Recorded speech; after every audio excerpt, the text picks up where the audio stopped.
역대상 1장부터 9장까지 길게 읽은 내용들은 족보에 대한 이야기였습니다.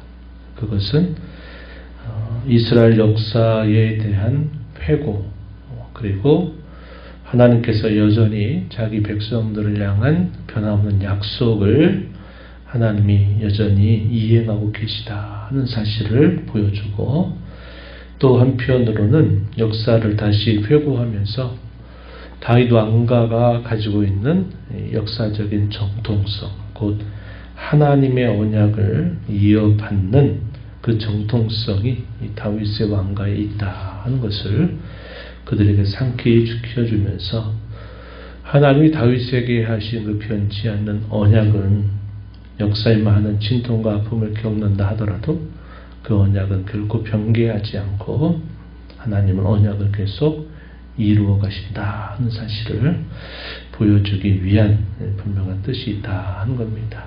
그래서 사람의 역사는 실패를 거듭하는 것처럼 보여도 하나님의 약속은 반드시 이루어진다 하는 것을 그들로 소망하게 하기 위해서 이러한 말씀을 주고 있는 것이고, 그래서 우리가 1장부터 9장의 긴 내용 속에서 그 족보에 대한 이야기들을 우리가 함께 읽어왔습니다. 우리가 읽어본 바와 같이 우리가 기억하는 인물들은 그렇게 많지 않습니다. 성경의 이야기 속에 어떤 일과 사건과 더불어 언급되는 이름들은 우리가 기억하지만 그저 이름만 이렇게 소개되는 경우에는 우리에겐 상당히 생소한 경우들이 많이 있다는 겁니다. 그러나 이스라엘 백성들에게 있어서 이 족보는 대단히 중요했다 하는 것을 우리가 기억하는 것이 좋겠습니다. 이제 오늘부터 우리가 읽어가는 20장의 내용은 이제 다윗 왕조에 초점을 맞추어서 다윗 왕조의 역사들을 다시 쭉 짚어주고 있습니다. 그래서 통일왕국 시대, 그리고 이 통일왕국 시대 이후에 분열된 나라 역사 속에서는 북이스라엘에 대한 역사는 다 생략했습니다. 유다, 다윗의 왕위가 이어지는 유다의 왕조의 역사를 쭉 설명해 주고 있어요. 그래서 이러한 내용들은 우리가 사무엘서하고 또 열왕기서를 읽는 면하고 여러 가지 면에서 겹쳐지는 부분도 있지만, 또 우리가 금방 나눈 이야기처럼 북이스라엘 왕조에 대한 역사 기록은 다 생략이 되고 있다 하는 것을 우리가 알게 됩니다. 우리가 읽는 10장의 내용에서는 사울 왕의 최후에 대한 기록이 소개가 되고, 이러한 최후를 맞게 된 근본적인 원인이 어디에 있느냐 하는 그 이유를 설명해 주고, 사울 왕이 죽는다 해서 이스라엘의 역사가 끝나는 것이 아니라 그의 죽음과 함께 이제 다윗 왕조가 또다시 시작되게 된다 하는 내용들이 오늘 우리가 있는 끝부분에서 우리가 확인하게 됩니다. 이 사울 왕에 대한 죽음은 사무엘상 31장에서도 이 내용들이 소개가 되고 있습니다. 어떻게 소개가 되는가? 이제 우리가 오늘 본문을 통해서 살펴보면요, 블레셋 나라와 이스라엘 나라의 전쟁이 벌어집니다. 이 전쟁에서 이미 전쟁 직전에 이 사울은 여호와께서 그에게 응답하시지 않고 그에게 말씀하지 않으니까 그것을 견디지 못하고 신접한 여인을 찾아갑니다. 엔돌에 있는 신접한 여인을 찾아가서 죽은 사무엘을 다시 일으켜 세운 듯 하면서 그의 최후에 대한 이야기를 듣게 됩니다. 그런 이야기가 있고 나서 이제 블레셋과의 전쟁에서 그 말대로 결국 사울 왕가의 최후를 맞이하게 되고, 이스라엘은 블레셋의 패배를 당하는 사건이 벌어지게 된 것입니다. 블레셋과 전쟁을 벌이는데 하나님의 주신 약속대로라면 이 대적나라에 져서는 안 되죠. 그런데 결과는 그와 반대가 되었습니다. 블레셋과 전쟁이 붙었는데 이 블레셋 사람들 앞에서 이스라엘 군사들이 도망을 칠 수밖에 없는 상황이 되어버렸습니다. 도망을 치다가 이 길보아 산 전투에서 많은 패배를 그들이 경험하게 되었습니다. 역시 이스라엘 백성들이 이렇게 쫓기는 이 일들도 사실은 하나님의 약속과는 반하는 그런 모습이다 하는 겁니다. 하나님의 약속이 정상적으로 그 약속대로 이루어졌더라면 이 이방 나라와의 전쟁에서 패배하지 않았을 것입니다. 또 그들이 쫓기는 일이 아니라 오히려 반대로 대적들이 쫓겨야만 되는 상황이 되었던 겁니다. 이 전쟁 패배의 기원이 어디에 미치는가? 결국 이 전쟁을 이끌어가는 사울과 그의 아들들에게 미치게 됩니다. 2절부터 6절에 있는 말씀처럼 이스라엘의 왕입니다. 그리고 그 왕의 지위를 이어가게 될 왕자들이 결국 이 패배의 기운 가운데 죽음을 당하게 되었다 하는 것입니다. 오늘 우리가 읽은 본문 2절에 보면 블레셋 사람들이 사울과 그 아들을 추격하여 블레셋 사람들이 사울의 아들 요나단과 아비나답과 말기수아를 죽였다. 그 자녀들의 죽음이 소개가 되고 이어서 사울도 활 쏘는 자에게 결국 무기를 그 활을 맞게 되면서 치명적인 손상을 입게 됩니다. 더 이상 이겨내기 어려운 상황이 되어 버린 것입니다. 그리고 나서 어떻게 되느냐? 자기를 따랐던 신하에게 자기를 죽여달라라고 하는 요청을 하지만 어떻게 신하가 그 왕을 죽입니까? 다윗은 대적나라에 의해서 할례받지 않은 자들에 의해서 죽임을 당하는 것을 말할 수 없는 수치로 여겨서 신하에게 그렇게 명령을 내린 것이지만 이 신하가 어떻게 그 말을 듣겠습니까? 다윗, 그래서 사울은 결국 자기 칼에 의지해서 마지막 목숨을 끊었고 그 왕의 죽음을 목도한 그의 신하도 왕과 함께 그 자리에서 자결을 하게 되면서 사울 왕이 결국 죽음을 맞게 되었습니다. 블레셋 사람들이 승리를 거두고 나서 다음 날 이제 그 곳을 다시 살펴보게 되니까 이 사울과 그의 아들들이 죽어 있는 것을 발견하게 되었습니다. 그리고 발견하게 돼서 어떻게 하느냐? 이 사울의 시신을 거둡니다. 시신을 거두어서 특별히 그의 목 그리고 그의 머리와 그의 갑옷을 그것을 가지고서 이 블레셋 진영으로 가져갑니다. 그래서 어떻게 하느냐? 블레셋 신전에다가 이 사울의 머리와 갑옷을 거는 겁니다. 이게 뭘 뜻할까요? 우리가 승리했다는 겁니다. 우리와 함께하는 신이 이 전쟁에서 큰 승리를 우리에게 안겨다 주었다 하는 것을 나타내기 위해서 이 블레셋 신전에 사울의 갑옷과 머리를 단 것입니다. 이렇게 된 그 이유에 관하여서 뭐라고 설명을 해주느냐? 13절 14절 내용에 보면 사울이 죽은 것은 여호와께 범죄한 까닭이다. 그 이유를 말해 줍니다. 이스라엘 백성이 블레셋과 싸움에서 패배하는 것도 하나님의 정상적인 약속은 아니었습니다. 이것도 역시 무엇 때문인가? 결국 하나님께서 그들을 벌하신 일이다 하는 사실입니다.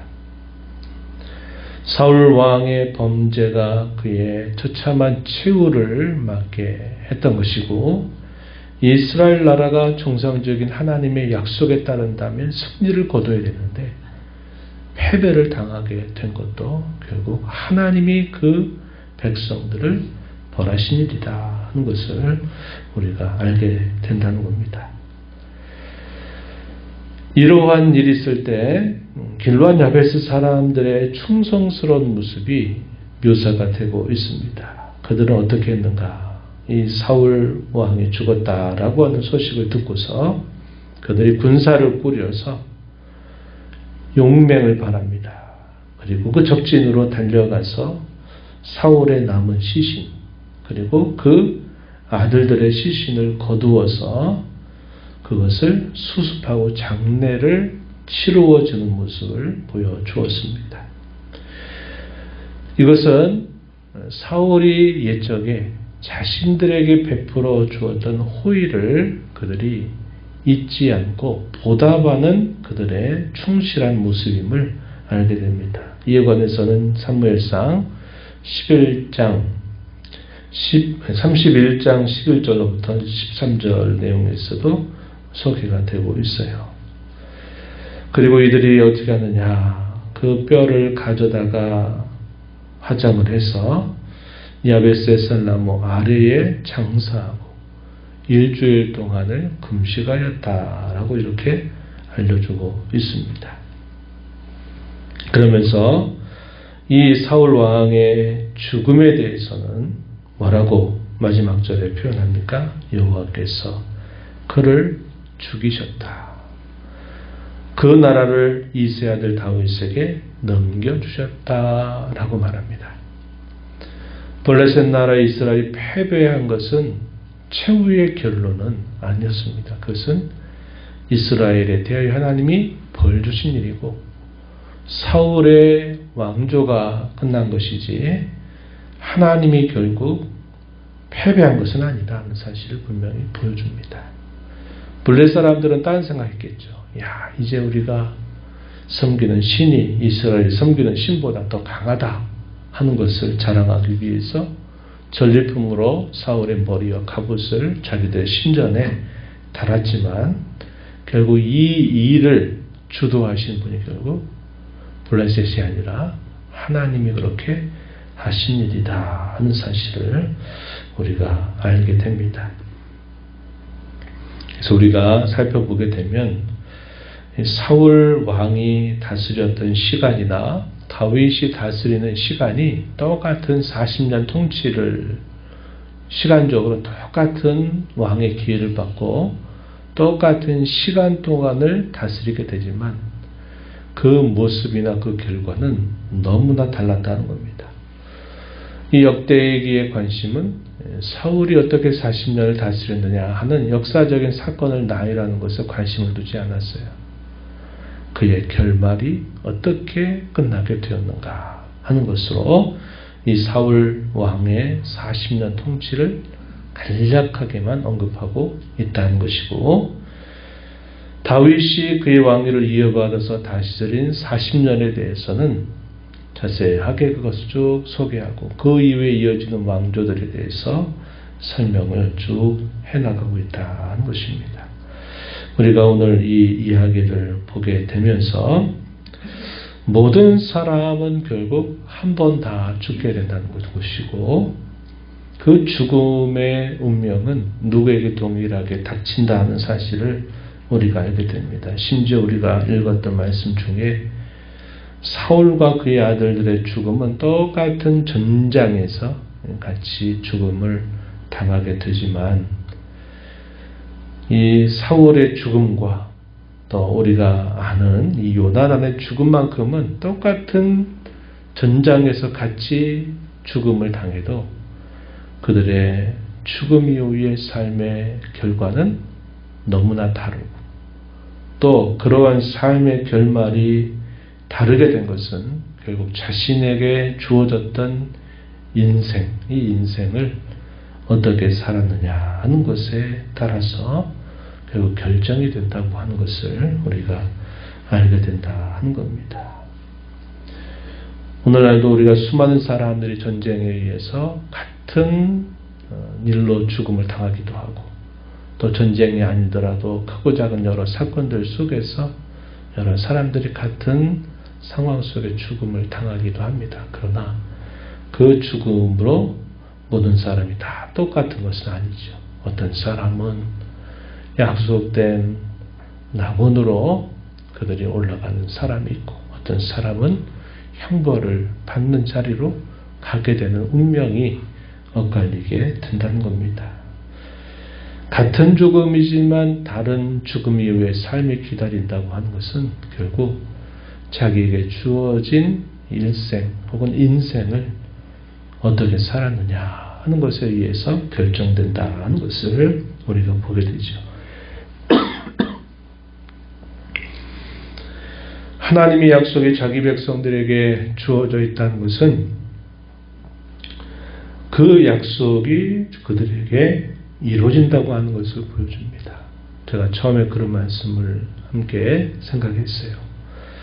블레셋과 이스라엘의 전쟁에서 이스라엘이 지는 것이 과연 하나님의 약속입니까?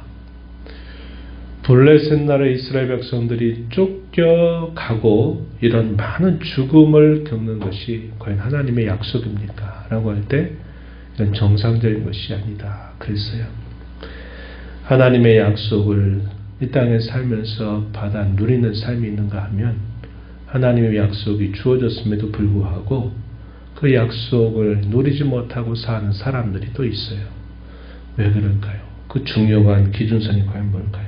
그것은 결국 자신에게 주어진 삶을 하나님 앞에서 어떻게 살아가느냐에 달려 있다는 것을 우리가 배우게 됩니다. 우리의 인생은 하나님을 섬길 기회로 허락받는 시간입니다. 우리에게 주어진 이 기회, 인생을 그분의 나라와 그분의 의를 위해서 우리가 살아갈 것이냐, 아니면 그분의 나라와 반하는 삶을 살아갈 것이냐 하는 이 삶의 모습들이 결국은 죽음 이후에 전혀 다른 삶을 결정짓는 아주 중요한 것이 되고, 하나님이 주신 약속을 이 땅에서 우리가 누리면서 살 것인지, 그 약속이 주어졌음에도 불구하고 그 약속을 맛보지도 못하고 살아가게 되는지에 대해서 중요한 결정을 우리에게 보여주고 있다는 것입니다. 사울은 왕이 되는 것을 최고의 영예로 여겼을지 몰라요. 그러나 사울 왕의 가장 큰 안타까움은 뭡니까? 자기 위에 진정한 하늘의 상전 대신 하나님이 계시다는 사실들을 잊고 산 것입니다. 그가 왕이지만 하나님께로부터 잘 그의 다스림을 받고 인도하심을 받을 때 그의 왕의 자리가 보장되고 그 왕의 자리가 든든히 선 것이었습니다. 자기에게 주어졌던 그 왕이라고 하는 영예의 자리를 그가 결국 하나님 앞에서 잘못 사용하게 되면서 안타깝고 비참한 최후를 맞게 되었음을 우리가 보게 돼요. 우리가 이 땅에 살면서 우리의 진정한 왕 되신 하나님, 그 하나님의 은혜를 기억하면서 그 은혜에 합당한 삶을 우리가 매일매일 힘써 살아가야 될 분명한 이유가 여기에 있다는 것을 우리가 마음의 교훈에 새기면서 우리가 이렇게 숨을 쉬고 호흡하고 하루를 받는 삶은 하나님을 섬길 기회로 받은 시간이다. 이렇게 우리가 여기면서 베푸신 은혜, 또 받은 하나님의 은혜를 감사하면서 그 은혜에 합당한 삶을 살고 하나님의 나라를 위해서, 그 나라의 의를 위해서 우리의 삶을 드리며 살아가는 저와 여러분이 되기를 바랍니다.